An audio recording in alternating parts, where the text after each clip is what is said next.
Isang mapagpalang araw sa inyong lahat, Luzon, Visayas, Mindanao, saan man kayo sulok ng mundo, ay mag-ingat kayo palagi mga kabayan. Dito tayo sa Manila Baywalk Dolomite Beach upang mag-update. Ito sa phase 2 tayo mga kabayan. Ayan. Phase 2.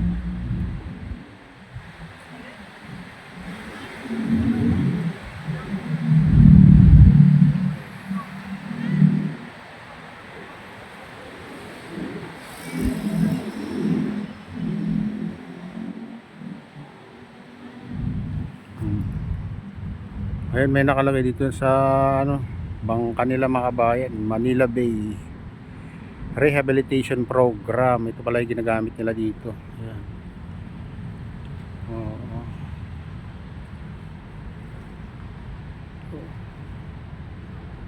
Ito parang kalahati lang tong mga kabayan, itong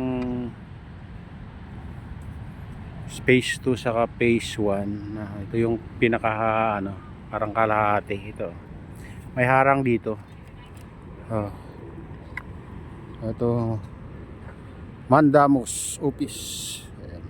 Diyan kasi nagpaano yung minsan may mga dito. May mga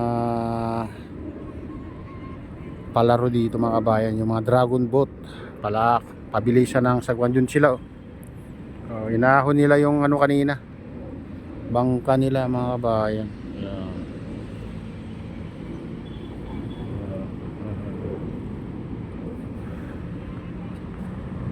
Mandamos Office. Ito naman ng mga Coast Guard yata ito mga kabayan.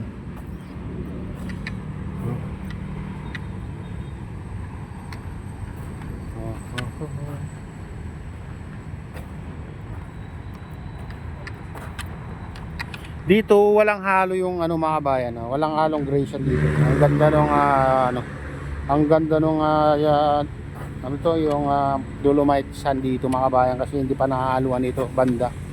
Kasi hindi man naman naabot ng tubig. Kaya ang ganda puting puti. Doon lang sa naabot ng tubig yung malakas na halo. Siyempre binababayan mga kabayan pag doon lang kami halo ng gray sand. Pero dito walang halo dito mga kabayan. Makapal pa yung dito. Makapal pa yung Dolomite sand dito. Ito naman yung ginagamit nila dito mga kabayan pag pinapatag yung nabubusalsal na buhangin dyan. Ito yung tractor, ay suyod to mga kabayan. Ayan yung ginagamit nila, tractor. May suyod yan. Yan yung suyod niya, lalim. Yan ang pinangpapatag nila. Laki pa naman to. Dual clutch. Dati wala to mga kabayan, kaya hindi nila mapatag-patag ang yung mga nabubulsalsal na buhangin dyan. Ayan. Pero ngayon meron na sila, kaya di na sila basta-basta nahihirapan. Kapal ng ulap guys, parang babagsak na yung ulan. Siguro di na tayo pupunta sa dito sa MOA. Baka maabutan tayo ng pagbagsak nitong ulan, kapal pa naman yung ng ulap. Ito naman yung dito ginagamit nila na speedboat mga kabayan, ginamit ng mga Coast Guard to. Ito yung mga ng Coast Guard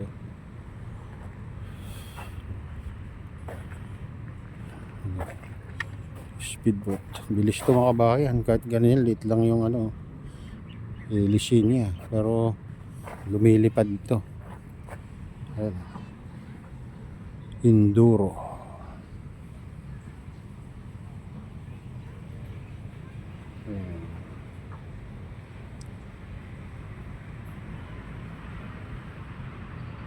Mukhang na dito sa banda dito, bundok ng Bataan. Mukhang bumagsak na yung ulan.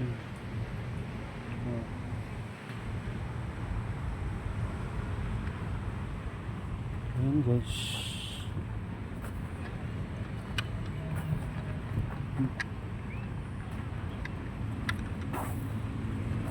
Mas malawak naman yung ano guys, yung hindi nahaluan ng gray sand kumpara doon sa may halo diyan sa Dalampasigan.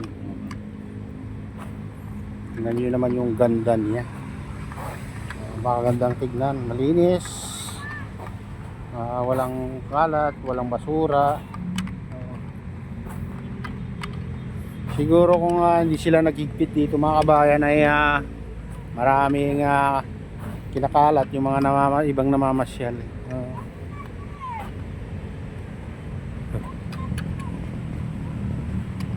Papalipad ng bata ng helicopter.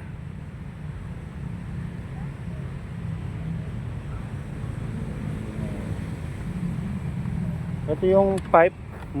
Itong pipe niyo, no. Kaya yung nakikita na bumubulwak diyan, yun ang pag nagpapakawala sila ng dito, tubig dito mga bayan, ayan. Yung pipe.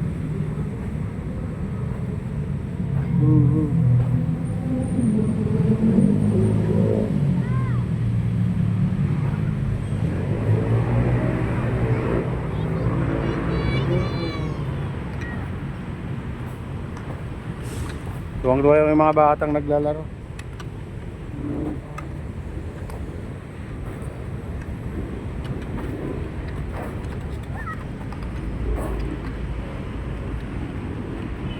Maganda rito, hindi lumulubog yung sapatos mo mga kabayan. Medyo matigas-tigas. Itong dolomite sand pag tinatapakan. Nasiksik na kasi ito.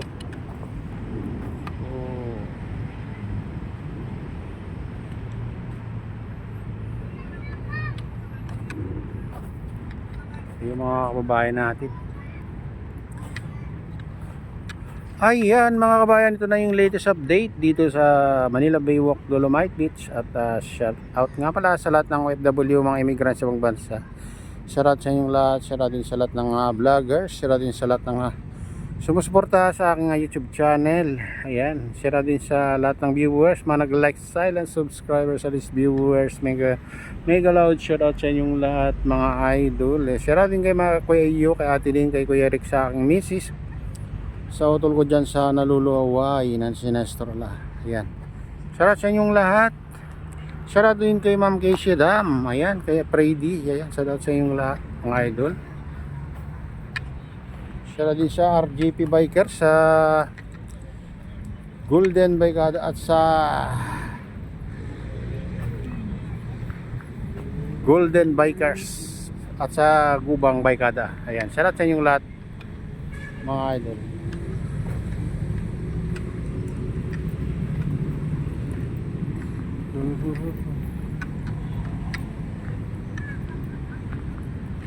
Ayan.